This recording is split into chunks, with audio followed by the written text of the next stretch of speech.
மீன் மசாலாவில் பார்த்திங்கன்னா பூண்டு மட்டும் தான் நாங்கள் யூஸ் பண்ணுவோம். இஞ்சி ஆட் பண்ண மாட்டோம். இஞ்சி போட்டால் டேஸ்ட் மாறிடும்னு சொல்லி எங்களுக்கு வந்து ஃபீல் ஆகும். அதனால நாங்கள் பூண்டு மட்டும் தான் ஆட் பண்ணுவோம். அது டேஸ்ட் ரொம்ப சூப்பராக இருக்கும். இஞ்சி போட்டிங்கன்னா அந்த சிக்கன் 65 மாதிரியே அந்த டேஸ்ட் வந்துடும்.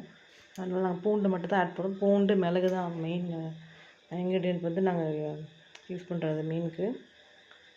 ட்ரை பண்ணி பாருங்கள், ரொம்ப டேஸ்ட்டாக இருக்கும். லைக் பண்ணுங்கள், ஷேர் பண்ணுங்கள், கமெண்ட்ஸ் பண்ணுங்கள், சப்ஸ்கிரைப் பண்ணுங்கள்.